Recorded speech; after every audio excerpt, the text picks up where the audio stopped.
So now that that left-hand side is dry, I'm looking at this little area right at the point where the lane dips out of view. And I think I need a bit more contrast here so I can get a real feeling of light on the lane. So I've got a mixture of burnt sienna and ultramarine, and I'm putting in a wall that diminishes as it goes out of view down there like that. And that will give me the contrast that I need to get a real pool of light on the lane. Now while that's drying, I can proceed straight away to the hedgerow at the right hand side. We've got that sort of feathered shape created by the masking fluid, and I'm going to mix some Naples yellow with a hint of burnt sienna. I'm also taking some more raw sienna and burnt sienna. So starting with the Naples yellow and burnt sienna, I'm floating that in.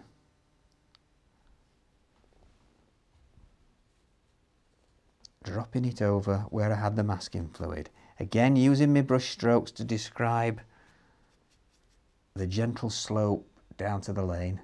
Introducing a touch of the raw sienna and burnt sienna as well. A bit of water to keep it moist. In a few moments, the only bit of white paper left should be the lane itself. I'm going to drop a bit of green in. This is Oriolin and Cobalt Blue. I'll let that spread into the background.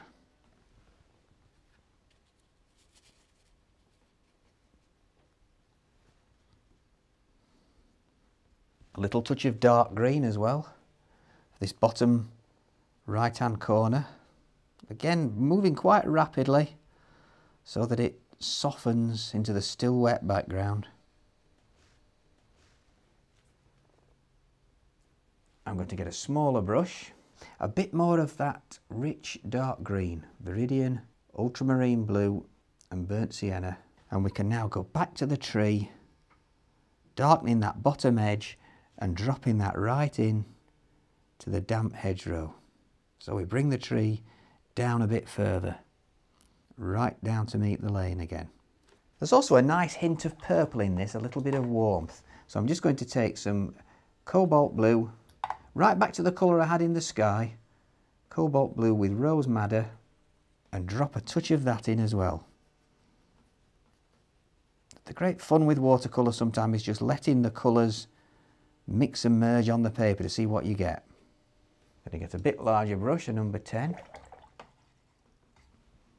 and some more of that purple colour, and drop a little bit of it in at the left hand side. I know this is dry now, but what I can do is as soon as I've put it in, use a damp brush to soften it. And as soon as that's dry, we'll be able to put the lane in. So as you can see, the only area now of clean white paper is the lane itself. This has deliberately been left white so that I can really get a feeling of the sunlight bouncing off it. I'm going to take some Naples yellow with a little touch of burnt sienna, quite thin, quite a thin wash that. And I'm going to take a stronger wash of raw sienna and burnt sienna. Then with the number 10 brush, I'm starting to lay in some clean water, because I want, at the point where the lane disappears out of view, I want it to be virtually white paper there. And then I'm picking a brush full up of Naples yellow with a hint of burnt sienna and washing that horizontally across the lane. Notice my brush strokes are describing the very flatness of the lane with broad horizontal strokes. And then when I get to the foreground, I'm adding warmth to it. You've got to remember that warm colours come forward and cool colours recede. So I'm putting my warmest tone there, right at the very front of the picture, and washing it up into the grass verge. Okay, so that stage is complete. Now we need to get some shadows across this lane. And I want a shadow colour that ties it up now with the sky. A thin wash of Cobalt Blue and Rose Madder. Nice warm colour. And I'm starting with the detailer brush so that I make the shadows furthest away thinner and smaller. Almost like a dappled shadow. Now a bit bigger brush. This is the worker brush. Larger brush, but it's still got a really good point to it. I'm going to start the shadow off in the tree itself and then bring that across and up the other side.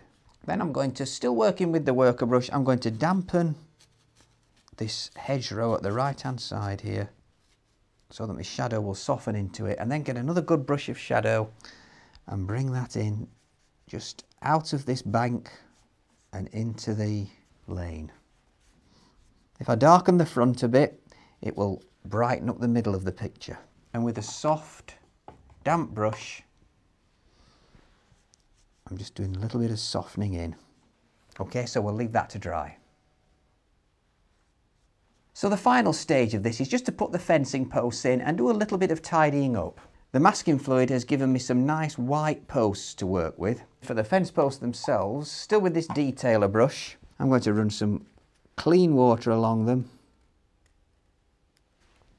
and then get a good brush full of the dark brown paint along the left hand side away from the light.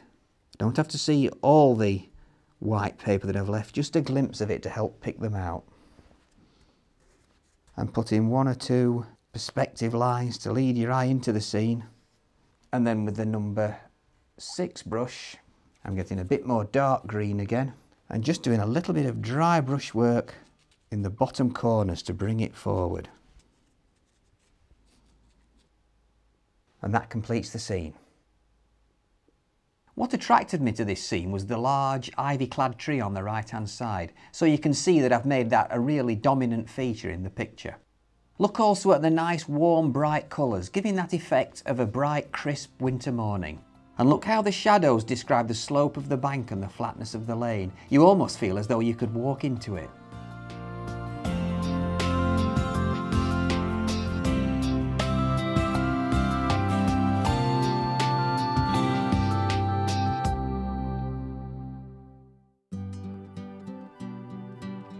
Now available to buy. Try these techniques at home whenever you wish. The DVD of today's workshop and the book that accompanies this series are now available to order from the Painting and Drawing channel. For further information and to order your copy, go to www.paintingdrawingchannel.com.